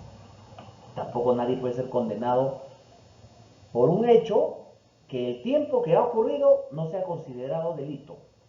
Y esto va a ser importante de discutir en los próximos meses, porque hay varias personas que están, entre ellos expresidentes y la candidata actual Keiko Fujimori, están investigados por un delito, lavado de activos. Y esto va a ser importante discutirlo en el tiempo, porque los aportes de campaña en el tiempo en que se les está investigando no era considerado por sí mismo delito, pero el lavado de activos sí. Entonces esto es parte de la fiscalía que va a tener que probar, y va a ser muy interesante ver la discusión si es que hay juicio, por supuesto, sobre esto, ¿no? Como tenemos también nuestro derecho a la libertad y a la seguridad personales, ojo, este es un derecho muy importante. Nadie puede detenernos sino por mandato escrito y motivado del juez o por las autoridades policiales en caso de flagrante delito. Esa flagrancia tiene un plazo para considerarla así, son 48 horas. Si nosotros nos detienen después de las 48 horas diciendo no es flagrancia, están cometiéndose una arbitrariedad. O también podemos ser detenidos por mandato del juez. No hay otra forma de autorizar una detención. Entonces es 48 horas, ¿no? Esto, anteriormente a la modificación constitucional del año 2017, esto era de 24 horas nada más. Podíamos estar detenidos sin mandato del juez, por ejemplo, por delito flagrante, ¿no? Estos casos, estos plazos no se aplican para terrorismo, para espionaje, tráfico ilícito de drogas o delitos cometidos por autoridades criminales, o perdón, por organizaciones criminales, que es de 15 días naturales, ¿no? Tampoco nadie puede ser incomunicado, sino casi indispensable para el esclarecimiento de un delito en la forma y el tiempo previstos por la ley. En estos bladiaudios que han salido, el señor Montesinos sí tenía derecho a comunicarse, no específicamente llamadas telefónicas, pero sí a comunicarse, es decir, a recibir y entrevistarse con su abogado y un pariente. Está se supone que está en un establecimiento de máxima seguridad, pero ya ven ustedes que las seguridades se han roto y el señor se ha comunicado con quien ha querido. Entonces, esta restricción de las comunicaciones tiene que estar establecido dentro de una sentencia, y obviamente como parte de un régimen carcelario. Nadie debe ser víctima de violencia moral, psíquica o física, ni sometido a tortura o a tratos inhumanos o humillantes. Esto, por supuesto, es un derecho fundamental, porque cuando esto ocurre, violencia moral, física, psicológica o tortura, tratos inhumanos, crueles y degradantes, esto implica el menoscabo y el agravio de la dignidad de la persona, que es lo más valioso que tiene la persona. Les había mencionado que dentro de los derechos constitucionales, nuestros derechos fundamentales, existen estos derechos que han sido desarrollados en forma escrita, reconocidos por la Constitución. Pero además, el artículo 3, este articulito que es muy importante, dice lo siguiente: que estos derechos que hemos enumerado, esto que lo hemos mencionado y lo hemos visto grosso modo rápidamente, la existencia de estos que están escritos no excluye, ojo, no excluye los demás que la Constitución garantiza. Es decir, hay otros derechos más, otros derechos fundamentales que pueden ser reconocidos sobre la base ya de la casuística. Vamos a ver. No excluye a los demás que la Constitución garantiza, ni otros de naturaleza análoga, o sea, similar, o aquellos que se fundan en la dignidad del hombre. Ojo, por eso hablamos de la dignidad del hombre. O lo de los principios de soberanía del pueblo. el Estado democrático de derecho y de la forma republicana de gobierno. Todos estos parámetros constitucionales, dignidad del hombre, soberanía popular, Estado democrático y forma republicana de gobierno, son insumos básicos para que los demás derechos que no estén explícitamente reconocidos sean considerados también materia de protección, aunque no estén escritos. Por eso le llaman acá números apertos, o sea, números abiertos. Todos los demás que no estén escritos acá deben ser reconocidos, pero sobre la base de estos insumos que tienen como establecimiento institucional la Constitución: la dignidad del hombre, soberanía del pueblo, Estado democrático y forma republicana de gobierno. Este derecho a morir dignamente, ¿se acuerdan que hablamos de la señora o señorita Ana Estrada? ¿Se acuerdan? Bueno, este derecho ya existía igual antes que la Constitución, pero su reconocimiento se da a través de la promoción, de la casuística, de la defensa que hacen los mismos ciudadanos de sus derechos. Fíjense que tenía existencia y se ha reconocido a través de un proceso de amparo. Un juez ha reconocido estos derechos de la señorita Ana Estrada a morir dignamente. ¿Qué les parece? No está escrito en la Constitución. También está el derecho a la verdad. Bueno, ahora los partidarios de la señora Fujimori también están buscando la existencia de este derecho a la verdad, pero ustedes saben que el derecho a la verdad es un derecho que puede ventilarse, no necesariamente en un proceso electoral. Ellos tienen expedito su derecho a conocer qué pasó de esas actas que están cuestionando. ¿Qué pasó? Bueno, lo tiene que hacer el Ministerio Público. Si ellos quieren saber si se suplantó, si se falsificó firmas, tienen las vías para hacerlo en el Ministerio Público. Pero el proceso electoral no puede detenerse por eso. Imagínense si se hiciera investigación a través de peritos, llamar a los implicados, que los implicados vengan, que los peritos grafotécnicos les tomen sus firmas para ver si son o no son. Eso implica un proceso de investigación que es largo. Imagínense pasarnos 5 años en eso, sin presidente.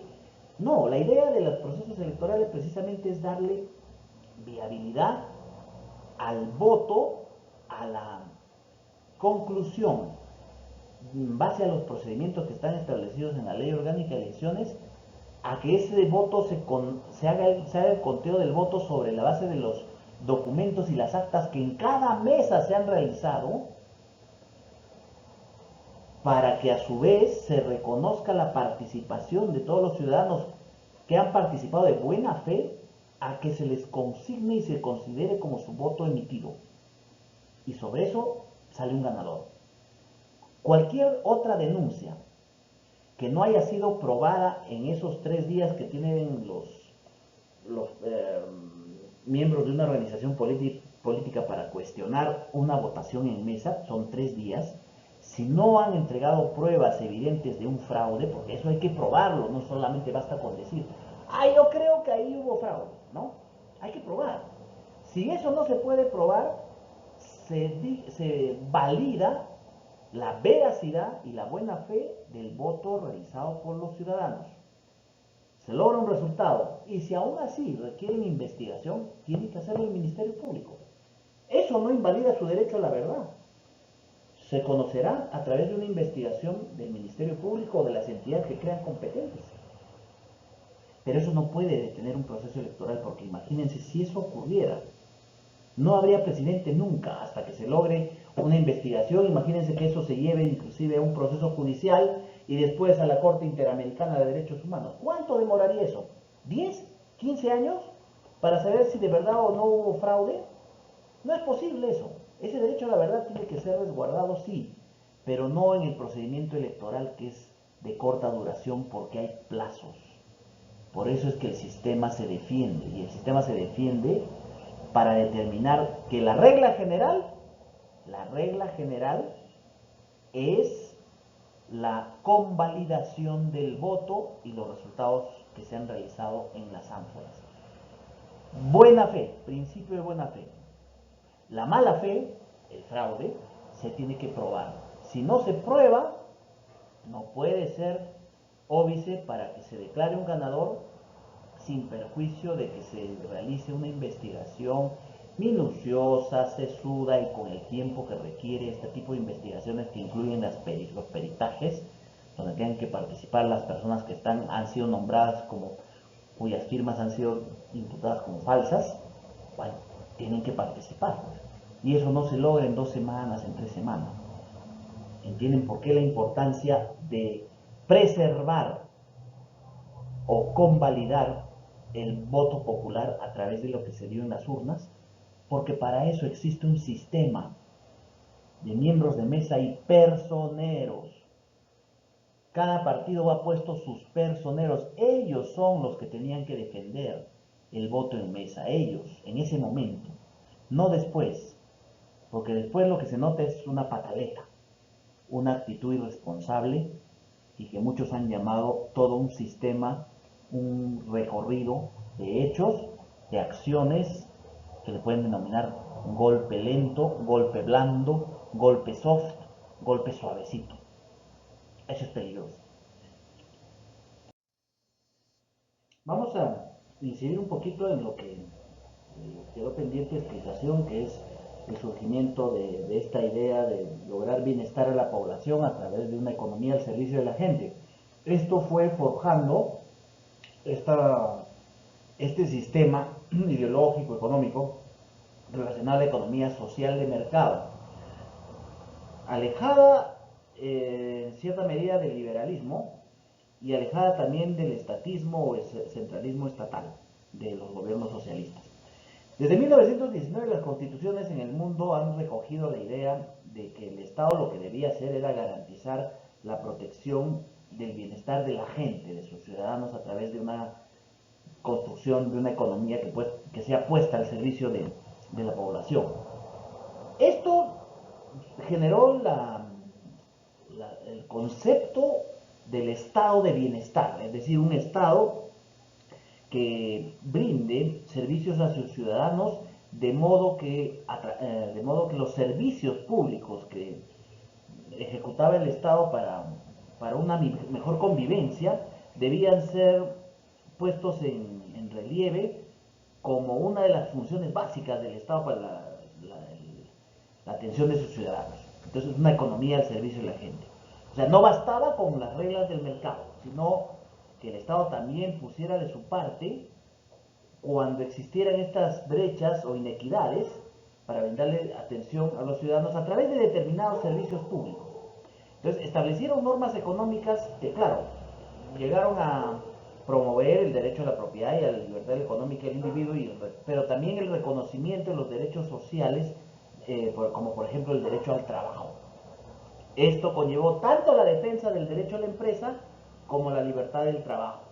Es decir, libertad empresarial, iniciativa privada, plenas libertades para la realización de actividades económicas, pero también protección de determinados derechos sociales, económicos y culturales, como el derecho al trabajo.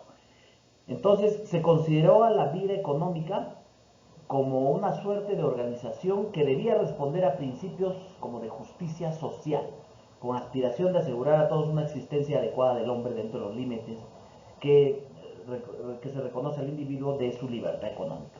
Individuo con libertad económica, pero con respeto de justicia social. Esto es el parámetro básico de lo que significa la economía social de mercado.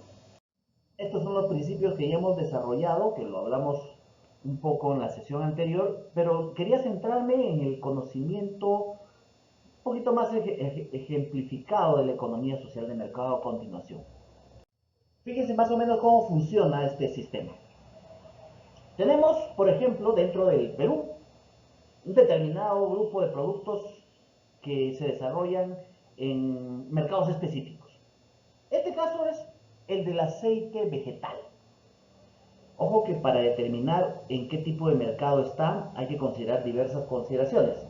Hay que evaluar uno, el mercado geográfico y el otro, el mercado de productos. Son dos aspectos esenciales para determinar si hay una evaluación adecuada del derecho a la competencia en ese determinado mercado.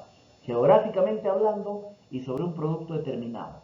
Cuando uno hace un estudio de mercado, tiene que circunscribirlo a un aspecto geográfico y a pesar de que existan ampliaciones al mercado a estudiar, que puede ser regional, por ejemplo, Ayacucho, Cusco, Huancavelica, como sector importante, Apurímac, el mercado del norte, Tumbes, La Libertad, Piura, Lambayeque, a pesar de que se puedan hacer evaluaciones restrictivas a ciertas regiones, es necesario que se trate de circunscribir los lugares de distribución, consumo, transporte de un determinado producto. En este caso estamos hablando del aceite vegetal. Fíjense, es un mercado específico.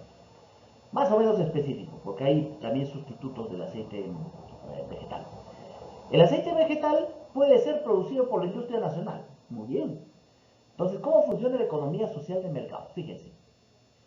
Este aceite vegetal necesita insumos para su producción. Fíjense los insumos que pueden existir.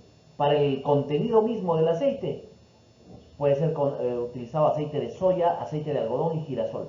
Normalmente estos son los tres básicos insumos que utiliza la industria nacional para la producción de aceite vegetal. De las marcas que ustedes gusten optar. Soya, algodón y girasol. Varios de estos insumos no se consiguen acá de manera suficiente. La soya normalmente se importa de Argentina y el girasol también.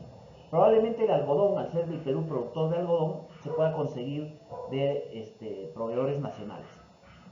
Pero los demás insumos específicos para este aceite vegetal, que es una combinación de estos tres, de acuerdo a lo que ha desarrollado la industria nacional, tienen que ser importados. Es decir, Argentina es el principal proveedor de estos otros dos insumos. Entonces, ¿qué ocurre?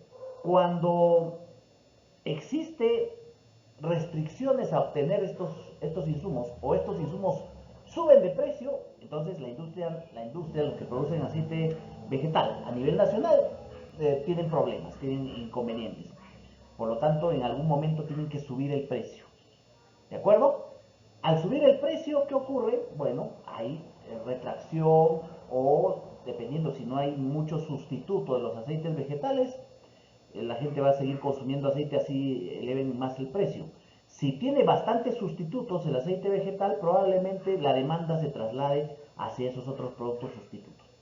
Como eso aparentemente no ocurre en el Perú, si ustedes se fijan, ha habido una alza del producto de aceite vegetal desde hace varios años que ha ido subiendo desde 6 soles, 7 soles, 8 soles, hasta llegar a 9 soles, 9 soles 50.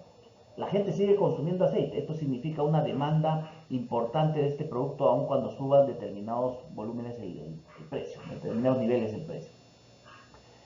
¿Qué pasa? En una economía social de mercado, ¿qué es lo que se busca? Ya, bueno, el aceite está subiendo, es un producto de primera necesidad, todo el mundo consume aceite vegetal, ya se ha dejado de consumir aceites compuestos o ha disminuido el consumo de aceites compuestos, la población necesita aceite vegetal. ¿Qué hacemos? Si el Estado interviene en este aspecto para buscar equidades en el precio y lograr que la población pueda seguir comprando aceite sin que tenga que perjudicar su economía, vamos a ver qué ocurriría. Fíjense, ¿de dónde compran los insumos? De Argentina. Argentina también produce aceite vegetal, pero aceite específico de girasol o de soya, que están ingresando al mercado, pero en menor porcentaje. Lo normal es que Argentina intervenga proveyendo insumos para la industria nacional. Si el Estado interviniera y dijera, oye, pero la industria nacional necesita apoyo, hay que apoyar a la industria nacional. ¿Qué hacemos con el apoyo a la industria nacional? Los industriales nacionales se quejan. Señor Estado, necesitamos ayuda. En aplicación de la economía social de mercado, busque usted mecanismos para que el aceite que esté ingresando procedente de otros países, entre ellos Argentina, pague aranceles y nos ponga una salvaguarda, un nivel alto de protección para que la industria nacional siga produciendo, porque si no, no vamos a poder vender, ya no podemos competir con bajos precios, porque además en Argentina hay subsidios. Hay subsidios en Argentina porque en Argentina les devuelven el, el impuesto al valor agregado, o sea, el IGB, cuando ellos exportan. Eso es un subsidio y nos perjudica a nosotros. Si el Estado interviniera, lo que lograría es evitar que se llegue a proveer de insumos que requiere la industria nacional, como son la soya y el girasol. Tendría que buscar otros mecanismos, otras herramientas, otros insumos. Si interviene de esa manera, entonces, en aras de la llamada economía social de mercado, como lo considerarían nuestros industriales nacionales, ¿qué pasaría? Evitaríamos estos insumos y la industria nacional tendría que acudir a otros proveedores, probablemente con más altos precios, y obviamente el precio no bajaría, sino seguiría subiendo. ¿Solucionó? No, no lo solucionó. Entonces, lo que tiene que hacer la economía social de mercado, en primer lugar, es buscar la competitividad. Si se impide el ingreso de productos importados, lo más probable es que esos productos sean utilizados por la industria nacional. Si la industria nacional solo usara productos nacionales, podría entenderse sus formas de protección. Pero como esto no ocurre porque nuestras economías son abiertas y globalizadas y requerimos de una serie de insumos que normalmente hay muchos de ellos no los producimos acá para producir a su vez nosotros nuestros propios productos y exportarlos o venderlos al mercado interno, entonces, si restringimos esa importación de productos o le elevamos los aranceles para que estos no ingresen fácilmente, probablemente nosotros no podamos producir esos insumos que sí requeriría la industria nacional y encarecería los precios. Entonces, así no funciona la economía social de mercado. Pero cuando existen sí posibilidades de que otros países brinden apoyo a su industria nacional a través de subsidios y nosotros podamos utilizar insumos nacionales y podamos competir y el ingreso de otros productos subsidiados, para lo cual hay que estudiar si son subsidiados o no, ingresan a nuestro territorio y nos impiden competir en igualdad de condiciones, es ahí donde interviene en ese tipo de condiciones el Instituto Nacional de Defensa de la Competencia y la Protección de la Propiedad Intelectual, como el INDECOPI, a través de una evaluación, por ejemplo, de si existen dumping o subsidios de otros países, porque se supone que el dumping y subsidios son mecanismos vedados por la Organización Mundial de Comercio. Cuando eso ocurre, es decir, cuando hay desigualdades, inequidades en el sistema de competitividad global, ahí puede intervenir el Estado para establecer ciertas salvaguardas a la industria nacional. Pero en tanto no evalúe adecuadamente cómo funciona el mercado, fíjense que si cerramos el mercado a los insumos o elevamos los aranceles para que Argentina ingrese sus productos, nos desabasteceríamos de soya y girasol y el aceite se elevaría el precio. Entonces sería más perjudicial aún.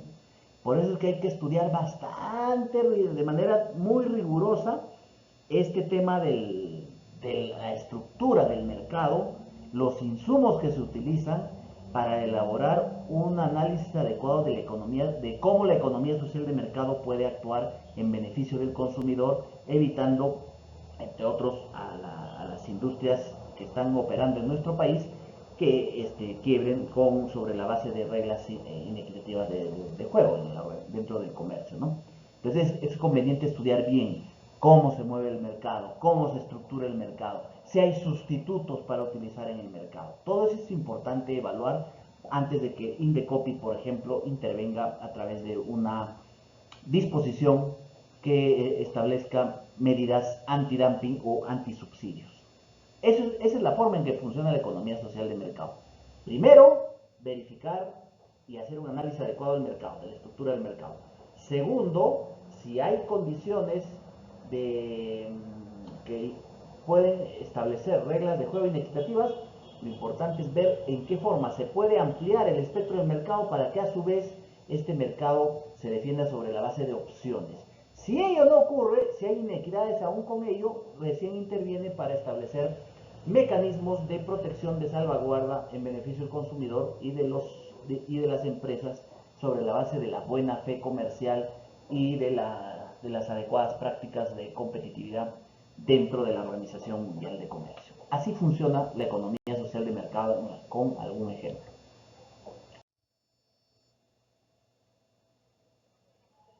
Bueno, a continuación vamos a ver este video que nos explica un poquito qué es la economía social de mercado, cómo funciona, en qué momentos interviene, de qué manera regula, cómo se diferencia de la economía liberal, cómo se diferencia de la economía socialista o estatista, y cómo es que cómo surgió la economía social de mercado, porque acuérdense que hablábamos perdón, del año 1919 cuando surge la idea de estado de bienestar, pero la economía social de mercado se desarrolla ya como doctrina ideológica a partir de la Alemania de la posguerra para elevar el nivel de desarrollo de su economía alicaída después de la guerra, de la Segunda Guerra Mundial.